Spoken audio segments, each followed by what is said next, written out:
Salam sejahtera, tuan-tuan, puan-puan yang dihormati dan dikasihi sekalian. OP, singkatan Optimus Prime, merujuk kepada Najib, kata Joanna. Watak dan filem aksi Transformer Optimus Prime digunakan oleh ahli perniagaan dalam buruan Jolo, iaitu untuk merujuk kepada bekas Perdana Menteri Datuk Seri Najib Razak. Gelaran itu digunakan Jolo melalui singkatan OP ketika bertukar-tukar pesanan ringkas BlackBerry dengan bekas pengurus hubungan M-Bank Joanna Yu melalui urusan akaun bank semasa peribadi Najib. Joanna yang disoal oleh Timbalan Pendakwa Raya Kanan Datuk Seri Gopal Sriram pada sesi pemeriksaan utama berkata, Jolo memberitahunya OP ialah singkatan kod nama Optimus Prime bagi Najib Razak. Saksi ketika itu dirujuk dokumen perbualan BlackBerry antara beliau dan Jolo berhubung akaun bank Najib. Siapa OP? Kata Sriram. Joanna menjawab, Jolo cakap Optimus Prime kod nama untuk Najib. Sriram jawab, adakah kamu meragui siapa OP? Joanna, tidak. Kata Sriram lagi, dalam fikiran kamu siapa OP? Joanna cakap, Najib.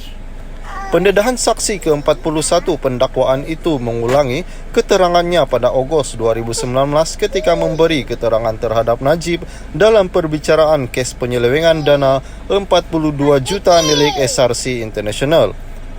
Dalam perbualan BlackBerry itu, Jolo memberitahu Joanna bahawa OP mungkin akan menutup akaun pada Disember. Joanna memberitahu keterangan terhadap Najib yang mendapati 4 pertuduhan menggunakan kedudukan mendapatkan suapan jumlah 2.3 bilion dana 1MDB dan 21 pertuduhan pengubahan wang haram membabitkan jumlah yang sama. Salam sejahtera, tuan-tuan, puan-puan yang dihormati dan dikasihi sekalian. Berbalik lagi kita kepada kes Najib Razak. Petikan ini yang dipetik daripada FMT yang bertajuk Bicara Najib. Saya tak pernah jumpa Jolo, kata peguam 1MDB. Seorang peguam memberitahu Mahkamah Tinggi pada perbicaraan 1MDB Najib Razak bahawa beliau tidak pernah bertemu ahli perniagaan dalam buruan Lotek Jo yang dikenali sebagai Jolo sepanjang tempoh beliau menjadi wakil 1MDB. Lim Chin Hian, rakan kongsi dalam Wong and Partners, berkata demikian ketika diperiksa balas oleh peguam Najib Syafi'i Abdullah mengenai satu pertemuan. Saya 100% pasti saya tidak pernah bertemu Jolo, kata Lim. Syafi'i berkata terdapat saksi yang melihat Lim yang juga dikenali sebagai Mark, rakan kongsinya Brian Cha dan Jolo dalam satu pertemuan itu. Bagaimanapun, Syafi'i tidak menyebut bila dan di mana pertemuan ini diadakan. Lim menafikan penghadiran dan menghadiri sebarang pertemuan sebegitu. Ditanya sama ada Lim sedar bahawa Chia telah menulis pendapat undang-undang untuk mewajarkan perpindahan 700 juta US dollar daripada dana 1MDB kepada Goodstar Limited, firma yang tiada hubungan perniagaan dengan 1MDB. Lim berkata, Goodstar kemudian diketahui sebagai syarikat Jolo. Pada 2009, 1MDB telah menjalin usaha sama dengan PSI. Mengikut terma kontrak itu, 1MDB perlu mengeluarkan 1 bilion USD untuk usaha sama itu. Keseluruhan 1 bilion USD itu sepatutnya dimasukkan ke dalam akaun bank usaha sama 1MDB PSI, tetapi hanya 300 juta dipindahkan. Lim turut memberitahu mahkamah bahawa beliau membaca pendapat undang-undang Chia buat pertama kali di mahkamah dan hanya mengetahui tentang pergerakan baki 700 juta daripada dana itu melalui laporan berita.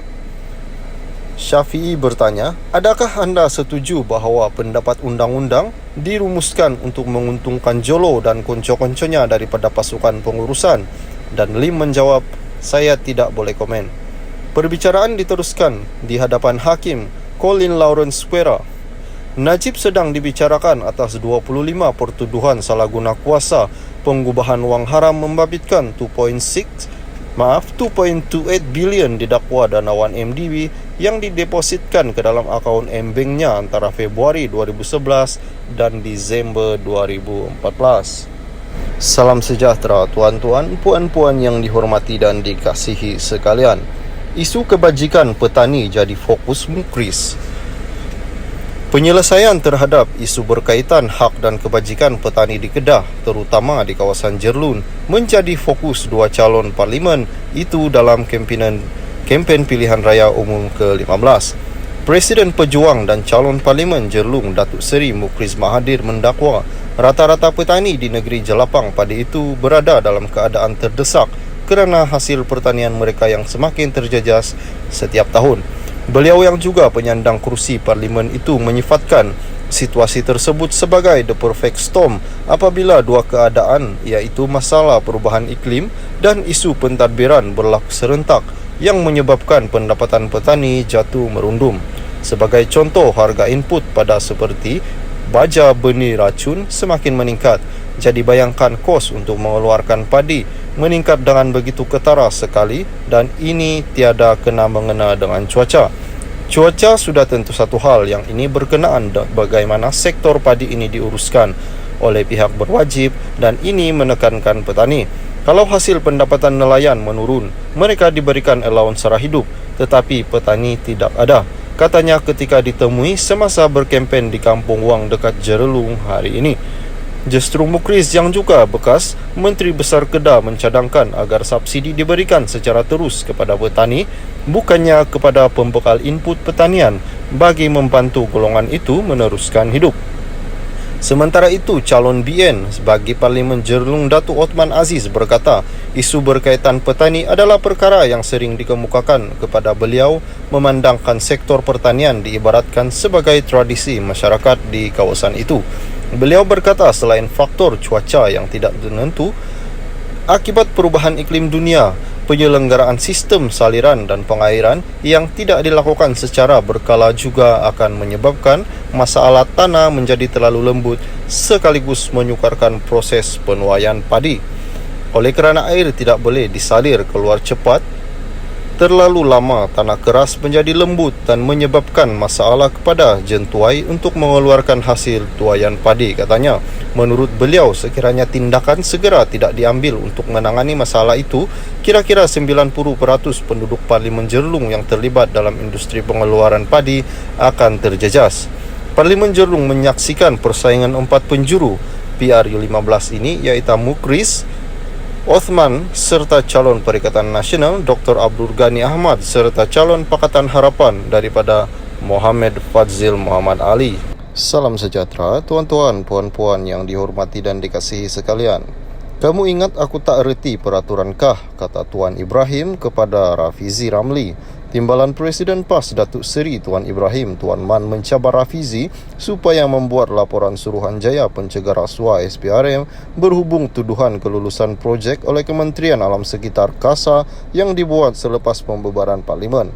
Tuan Ibrahim yang juga Menteri Alam Sekitar dan Air menegaskan jika benar tuduhan itu, sepatutnya Timbalan Perdana Presiden PKR itu perlu melaporkan kepada pihak berkuasa. Sebaliknya, katanya Rafizi membuat tuduhan dan cuba berselindung dengan memberitahu tuduhan dilemparkan berdasarkan maklumat sumber dalaman yang diberikan. Rafizi berselindung di sebalik, saya difahamkan, saya dimaklumkan, ada pihak yang diberitahu, ini kilimah-kilimah dari segi perundangan yang tidak boleh diambil tindakan undang-undang. Tapi mungkin ada aspek-aspek lain yang kita kena tengok, tapi saya nak tegaskan bahawa fitnah ini tak betul. Sebab itu saya minta supaya kalau ada kes, ada bukti, reportlah, jangan buat fitnah musim ini. Mungkin Rafizi tak sebut secara direct, cuma dia kata ada pihak-pihak tertentu cuba desak menteri untuk lulus. Pihak mana? Kalau ada pihak nak suruh desak, tak pernah jumpa pun saya untuk desak, katanya dalam ceramah dalam Dewan Undangan Negeri DUN Ceka di Pahang malam tadi. Beliau berkata demikian mengulas tuduhan dibuat Rafizi mendakwa KASA dalam proses penganugerahan projek tebatan banjir bernilai 2 bilion secara rundingan terus kepada syarikat dimiliki individu dikatakan mempunyai kaitan dengan pemimpin UMNO.